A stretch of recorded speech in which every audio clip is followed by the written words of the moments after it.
Chapitre échantillonnage.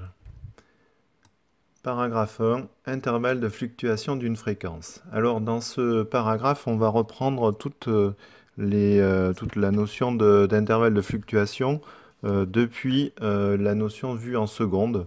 Alors on va même faire un peu de hors-programme puisqu'on va voir aussi un intervalle de fluctuation lié à la loi binomiale qui n'est plus au programme des premières du lycée. Alors, donc on va commencer par une activité. Une urne contient 3 boules rouges et 7 boules blanches, soit l'expérience aléatoire qui consiste à piocher une boule dans l'urne. Soit R, l'événement, je pioche une boule rouge. Alors on est bien d'accord que la probabilité que la boule soit rouge, eh bien c'est 3 sur 10. Il n'y a pas de souci, il y a 3 boules rouges sur 10 boules, donc la probabilité de succès est de 3 sur 10. Alors, ce que l'on va faire maintenant, c'est que l'on va s'intéresser à l'expérience à proprement parler. C'est-à-dire on va répéter cette expérience un certain nombre de fois et on va déterminer la fréquence avec laquelle la probabilité d'avoir une boule rouge s'opère. Donc le programme Python suivant simule cette expérience aléatoire et calcule la fréquence d'apparition d'une boule rouge sur un échantillon de n tirages. Alors, tout d'abord, une première ligne pour importer un module dans lequel se trouvent les fonctions de génération de nombres aléatoires. En anglais, nombre aléatoire, ça se dit random, randomize. Donc, from random, import étoile. Donc, j'importe toutes les fonctions du module random. Ensuite, je demande à l'utilisateur de choisir un nombre entier grand N. Alors, c'est la fonction input qui permet de faire cette demande et la fonction int qui l'encadre transforme la réponse en un nombre entier. Je définis une variable boule rouge égale à 0. Cette variable est le compteur. Je vais compter sur les n expériences, sur les n tirages. Je vais compter sur les n tirages combien j'ai de boules rouges. Donc, for i in range n, alors ça c'est la notation Python pour une boucle pour. For i, pour i allant de 0 jusqu'à n-1. Quand on met range n, c'est de 0 jusqu'à n-1. Il y a n éléments, mais le premier s'appelle 0. Alors, pour ces n valeurs, eh bien, qu'est-ce que l'on fait? On regarde si un nombre aléatoire compris entre 0 et 1 est inférieur à 0,3. Alors, si c'est le cas, eh bien, on dit que la boule que l'on vient de tirer est une boule rouge. Et donc, à la variable boule rouge, on ajoute une unité. On sort de la boucle et on affiche, bien sûr, n tirages. La fréquence d'apparition d'une boule rouge est boule rouge sur n. Alors, j'ai fait l'expérience 10 fois.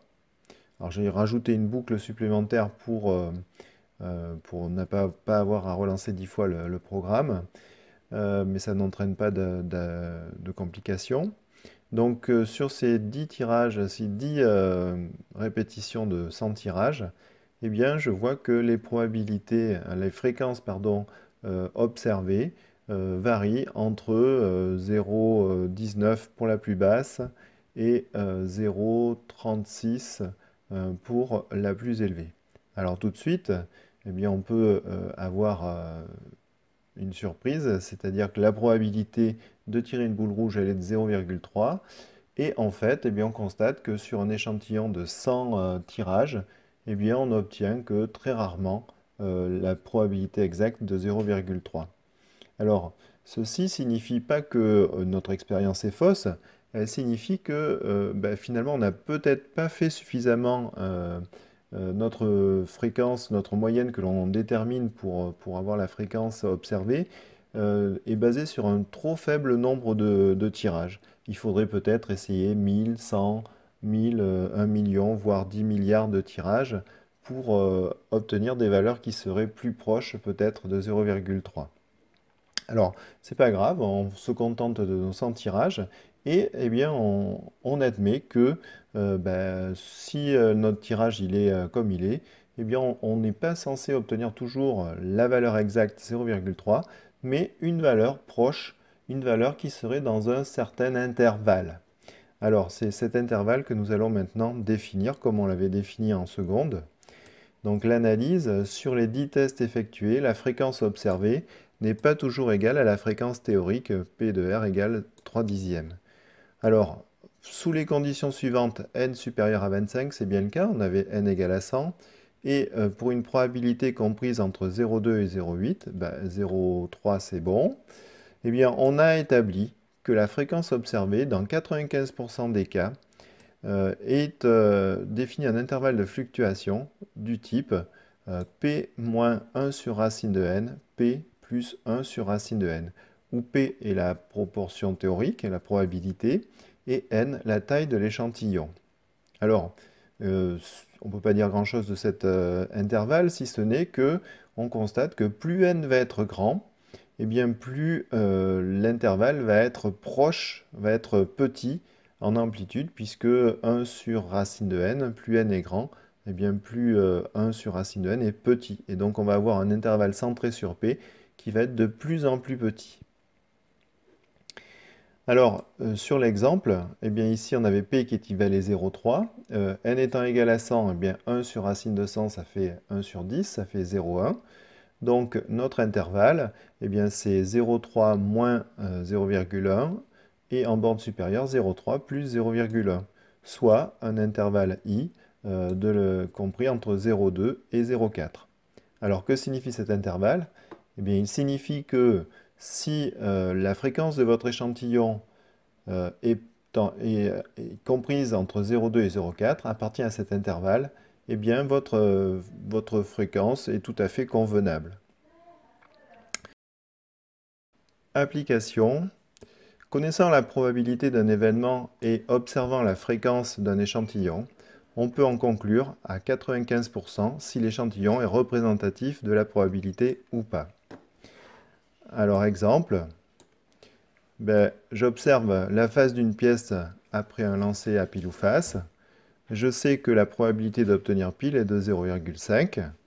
Je lance 1000 fois la même pièce et observe seulement 447 piles. Que puis-je dire de ma pièce?